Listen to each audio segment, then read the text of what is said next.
Dr. Vandana Ramanathan, and we'll be discussing about post-embryo transfer care. And we'll be discussing about 5 questions that are asked most frequently by patients. To start with, doctor, is bed rest required after the embryo transfer procedure? Okay, so bed rest is absolutely not recommended after embryo transfer procedure. Now post embryo transfer, we tell the patients to take 10 or 15 minutes, we ask them to rest after the embryo transfer. After that, they are allowed to get up, go back to recovery, or maybe sit in the waiting room for some time till they are comfortable and they can leave. So absolutely it's not recommended that they should take prolonged bed rest.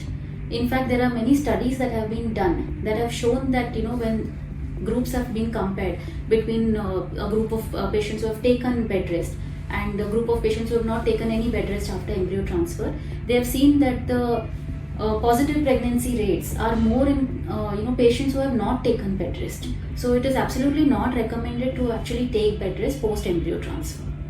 Okay, so are there any activities that are restricted after the procedure? Yes, again coming to this now, a lot of patients want to know, can we bend, can we walk, can we climb stairs? These are very common questions that we come across, from couples. So again, there is nothing like activity restriction post embryo transfer. The patient can, go and take a walk. The patient can continue regular activities, what they have been doing at home. Maybe a little bit of light cooking, walking in the house, sitting, all of that. They should actually be independent. They don't need to take bed rest and depend on somebody to do things for them. In fact, what I tell my patients is that you should not have sudden changes in your activity. Like if you've been taking a walk every day, you should not suddenly stop everything and have a sedentary lifestyle, because that is going to actually harm you further, because your blood circulation is not good, your stress levels increase, when you're going on thinking about the same thing and just lying down in one position. So actually that is not recommended. What you should be doing is continue taking walks, continue your routine household activities. And what you should not do, if I would suggest something that you shouldn't do, is don't do anything that your body is not used to, like a strenuous exercise or strenuous work, like which your body is actually not used to, or lifting heavy weights, or running, jumping, doing weightlifting. These are things that you should not do because your body is probably not used to it. So continue whatever your body is used to. Okay. And the third one, and most frequently asked by patient, is can they travel after the procedure? Yes, they can travel. So patients ask, can we go back by two-wheeler? Do we need to go by car? Should we not travel by bus, or is train not safe? So these are again doubts that come up in patients' minds, which is obvious. But there is no restriction to traveling. You can travel, you can use any mode of transport that you want. You can travel to any place that you want as well. Why we restrict usually patients from traveling is because again it might be a strenuous thing for them to go back. So patients who come from far off, they may not have the possibility like to stay back after a transfer for a long time. So we recommend for such patients, maybe if possible, to stay back a couple of days, so that they can get used to the routine of their medications, not miss injections, and understand the routine of the medicines and all, and then they can travel. Again, they can travel by any mode of transport that they want. They can travel to work also if they are having an office job and they have to get back to work, they cannot take extended leave. They can start traveling for work as well.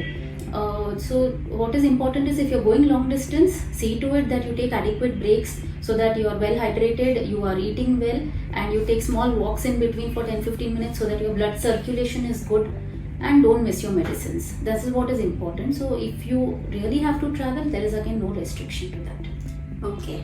Doctor, are there any foods that are restricted after the procedure? Okay, so this is a big myth, especially in India, where elders tell things like some foods produce a lot of heat in the body, so you should not eat that. For instance, eggs, chicken, fish. In fact, these are the kind of foods that have a lot of proteins, so they're actually good if you eat. So there is again no restriction to food. So there is no particular food that is going to increase your pregnancy rate. There is no particular food that is going to decrease your pregnancy rate. So what you should understand is, try and have healthy home cooked meals.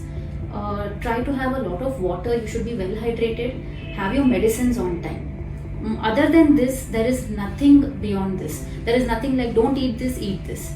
Okay, if once in a while you feel like eating from outside, you're craving for something, rather than not eating it and stressing about it that I have to sacrifice so much and make that 2 week waiting period hell for you, it's better that yes, you can have something from outside once in a while. The only reason we restrict it is because you're already the patient has a lot of medications and injections which give, because then they are hormones, they have a tendency for bloating and gastritis.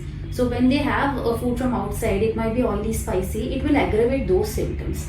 But definitely be rest assured that they are not going to decrease your chance at pregnancy rate. It is only to make your journey, those 2 weeks, comfortable that we tell you to have those restrictions. But actually it's not going to matter for your pregnancy rate. So don't worry about that.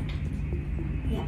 Lastly, is there a particular position that patient needs to sleep in after the procedure? Okay. Again, the main thing that you should know is that you should sleep well. Which position you sleep in is not going to matter. You want to sleep on your left, you want to sleep on your right. Some people have a habit of sleeping on their tummy. These are the patients who really get stressed, that if they are going to sleep on their tummy, the embryos might get squashed, the embryos might come out. So once embryo is put inside the uterus, it does not come out. Okay, so whether you travel or you get up after that, you walk, you pass urine after an embryo transfer, it's not going to fall out. Again, whichever position you sleep in, it's not going to affect your pregnancy rates. So don't worry about which position I should sleep in and stress yourself throughout the night so that you're getting up every half an hour, 1 hour thinking, am I in the right position? That doesn't matter. Even if you sleep on your tummy, be rest assured it's not going to affect you. What is important is that you sleep properly and get adequate rest so that your stress levels are down.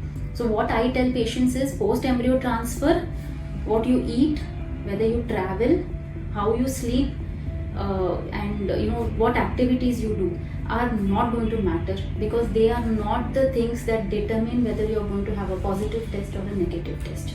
What really matters is being stress-free, having positive thoughts, getting adequate sleep, eating your medications, having your medications on time, and your injections on time. These are the things that matter. Other than that, you should see to it that the 2 weeks of waiting period that you have is as smooth, as stress-free and as relaxed as possible, so that your chance at a positive pregnancy might improve with that. Thank you so much, doctor, for your information. Thank you.